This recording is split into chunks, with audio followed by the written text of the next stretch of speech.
আইন শৃঙ্খলা পরিস্থিতি নিয়ে তিন বাহিনী প্রধানের সাথে জরুরি বৈঠক ডেকেছেন প্রধান উপদেষ্টা ডক্টর মোহাম্মদ ইউনূস। এই বৈঠকে উপদেষ্টা পরিষদের বেশ কয়েকজন সদস্য এবং জাতীয় নিরাপত্তা উপদেষ্টা উপস্থিত ছিলেন। ডক্টর মোহাম্মদ ইউনূস তিনি আসলে কি সংস্কার করছেন, কোথায় কি করছেন, দেশের প্রেক্ষাপট কোন দিকে যাচ্ছে, এগুলো নিয়ে প্রশ্ন তুলছে বরাবরই বিএনপি এবং আমজনতাও। এই যখন অবস্থা, তখন তিন বাহিনীর প্রধানকে ডেকেছেন ডক্টর মোহাম্মদ ইউনূস।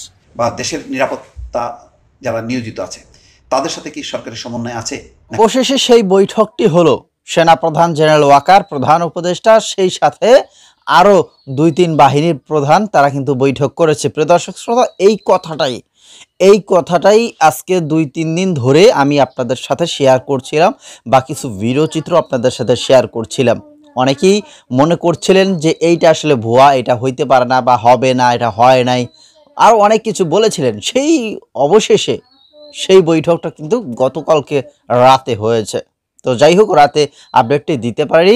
তো এই আজকে নতুন কিছু আপনারা দেখতে চলেছেন এবং সেই প্রতীক্ষার বৈঠকে কি আলোচনা হলো, প্রিয় দর্শক শ্রোতা, জানতে মনে চায় অবশ্যই আপনাদের মনে। চলেন, কথা বেশি বাড়াবো না, সেই বৈঠকে কি আলোচনা হয়েছে না হয়েছে কিছু গুরুত্বপূর্ণ ভিডিও এবং বিশ্লেষণ আপনাদের সাথে শেয়ার করি। আশা করছি পুরো ভিডিও জুড়ে আমাদের সাথে থাকবে। কোথায় কি হচ্ছে নানা রকম কথা বলে, সব কথা আপনাদেরকে বলতে পারছি না, স্পর্শকাতর বিষয়, যেহেতু তথ্য প্রমাণ নেই সুতরাং আমি বলছি না। কিন্তু আপনারা সবাই জানেন যে কোথায় যেন কি হচ্ছে, কার সাথে কার বিরোধ, কে কি করতে চাচ্ছে, কে কি বলতে চাচ্ছে, একটা চাপা গুঞ্জন গত 2-3 দিন থেকে বাতাসে ভেসে বেড়াচ্ছে। যারা দেশের বাইরে আছেন তারা বেশ সানন্দে বলতে পারছেন, কিন্তু দেশের ভেতরে আমরা যারা থাকি তারা কিন্তু বলতে পারছি না। কিন্তু টেলিফোন, ব্যক্তিগত টেলিফোন, মেসেঞ্জার, হোয়াটসঅ্যাপ এগুলো তো আর বন্ধ রাখা যায় না, ফলে বিভিন্ন জনে জানতে চায়।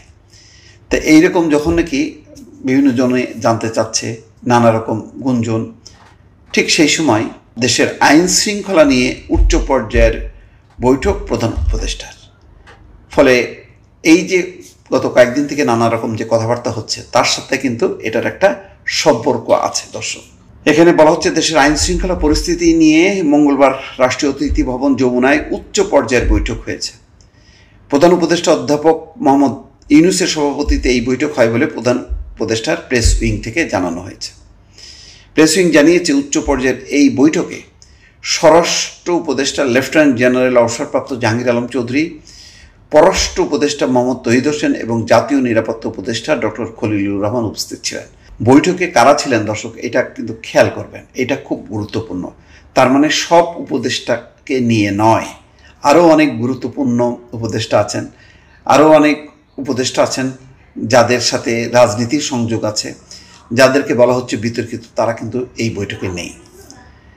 সেনাপ্রধান জেনারেল ওয়াকারুজ্জামান, আরও কারা ছিলেন দেখেন, সেনাপ্রধান জেনারেল ওয়াকারুজ্জামান, নৌবাহিনী প্রধান অ্যাডমিরাল মোহাম্মদ নাজমুল হাসান এবং বিমান বাহিনী প্রধান এয়ার মার্শাল হাসান মাহমুদ খান সহ অন্যান্য জ্যেষ্ঠ কর্মকর্তারা বৈঠকে উপস্থিত ছিলেন। বৈঠকে দেশের আইন শৃঙ্খলা পরিস্থিতি নিয়ে পর্যালোচনা করা হয়। জ্যেষ্ঠ নিরাপত্তা কর্মকর্তারা পরিস্থিতি নিয়ে প্রতিবেদন উপস্থাপন করেন। প্রধান উপদেষ্টা অধ্যাপক মোহাম্মদ ইউনূস রাজধানী সহ দেশের অন্যান্য জায়গায় আইন শৃঙ্খলা পরিস্থিতি স্থিতিশীল রাখার প্রয়োজনীয়তার উপর গুরুত্ব আরোপ করেন। রাজধানী সহ দেশের অন্যান্য জায়গায় কোন কোন জায়গায় বড় বড় বিভিন্ন ঘটনা সামাল দেওয়ার ক্ষেত্রে নিরাপত্তা বাহিনীগুলোর নেওয়া প্রচেষ্টার প্রশংসা করেন তিনি। কথাগুলো কিন্তু আসলে সব ভাষা, ভেতরের কি কথা আমরা কেউ জানি না। আর ভেতরের কি কথা হচ্ছে না হচ্ছে, এই সমস্ত বৈঠক, এইসব আলোচনা যেহেতু খোলাসা করে কিছু বলা হলো না, টু দ্য পয়েন্ট কোনো একটা নির্দিষ্ট বিষয় সামনে আসলো না, সুতরাং এই আলোচনা কিন্তু চলতে থাকবে। তো এখন কি পরিস্থিতি, এটা কি দেশ কি ভালো দিকে যাচ্ছে, কেন হঠাৎ করে এরকম মোড় ঘুরছে, কয়েকটা বিষয় নিয়ে খুব আলোচনা হচ্ছে। যেমন করিডোর নিয়ে, এই যে মানবিক করিডোর, সেই করিডোরে মার্কিন যুক্তরাষ্ট্র নাকি চীন, ভারত, কার কি অবস্থান, এগুলো নিয়ে বেশ ভিতরে গুঞ্জন চলছে। চট্টগ্রাম বন্দর নিয়ে গুঞ্জন চলছে। দেশের অভ্যন্তরে এখন প্রধান রাজনৈতিক দল আস্তে আস্তে কিন্তু মাঠেও নামতে শুরু করেছে। নগর ভবন অবরুদ্ধ রাখা, শাহবাগে ছাত্রদলের অবরোধ, এই বিষয়গুলো কিন্তু সরকারকে ভাবাচ্ছে। তাহলে কি রাজনৈতিক দলগুলোর সঙ্গে সরকার বা প্রধান উপদেষ্টার একটা দূরত্ব বাড়ল? আমাদের সর্বোচ্চ আইন শৃঙ্খলা পর্যায়ে বা দেশের নিরাপত্তা যারা নিয়োজিত আছে তাদের সাথে কি সরকারের সমন্বয় আছে নাকি নেই, বা সেই নিরাপত্তা জায়গাগুলোতে কি আভ্যন্তরীণ কোনো মতবিরোধ আছে? কয়েকদিন আগে আমরা দেখলাম যে সেনানিবাস সংলগ্ন 1 মাইলের মধ্যে নিষেধাজ্ঞা জারি করা হয়েছে, কোনো সভা সমাবেশ চলবে না। তারপরে দেখলাম যে প্রেস ক্লাবে অবসরপ্রাপ্ত সেনা কর্মকর্তা বা বহিষ্কৃত সেনা সদস্যদের একটি বিক্ষোভ, সেই বিক্ষোভে আবার সিটিং যারা সেনা কর্মকর্তা তারা যোগ দিয়ে তারা কিছু বক্তব্য দেওয়ার চেষ্টা করেছেন।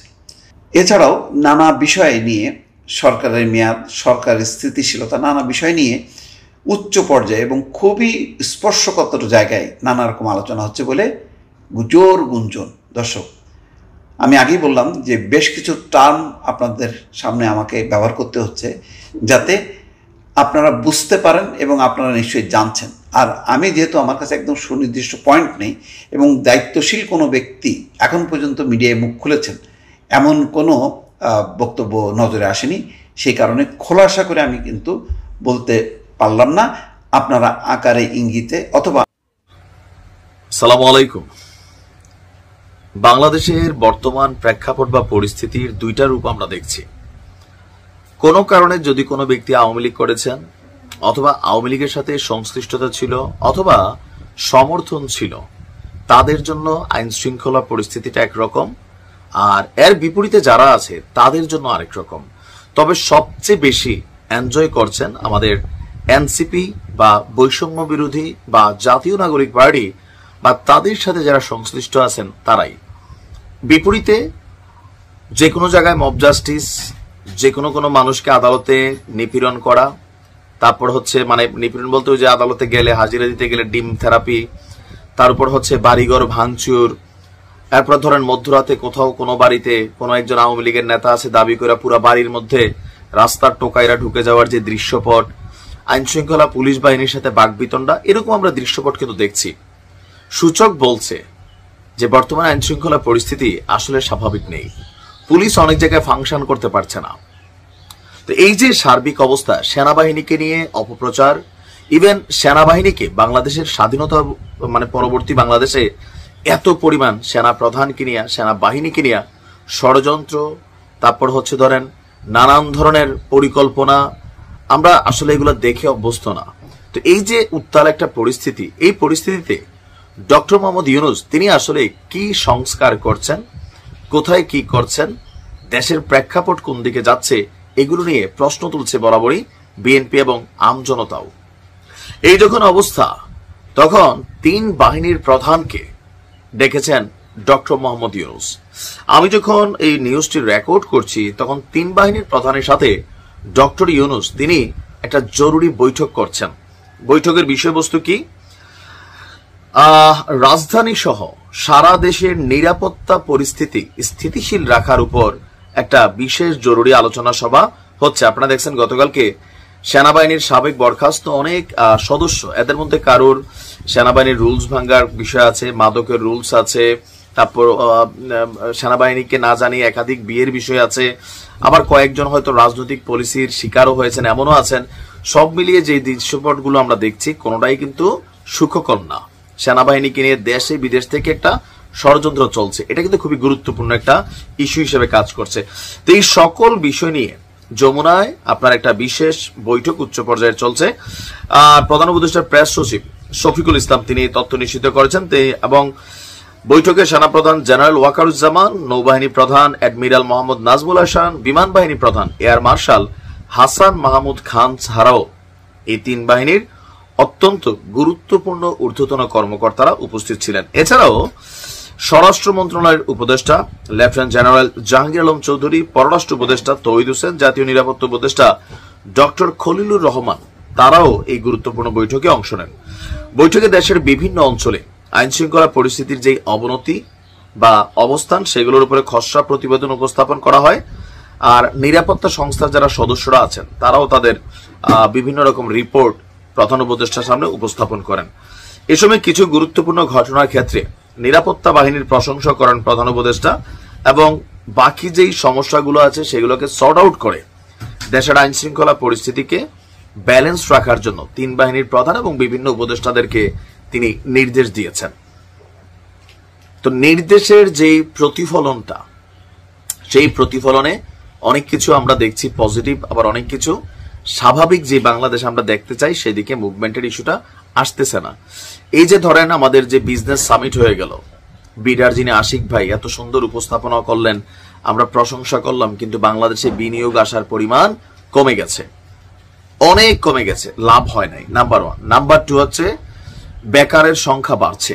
গত 8 মাস না প্রায় 1 বছরের কাছাকাছি সময় 3.25 লক্ষ মানুষ বেকার হয়েছে। শুধুমাত্র এই মে মাসেই সম্ভবত 26,000 বেকার বৃদ্ধি পেয়েছে। কেন হচ্ছে এগুলো?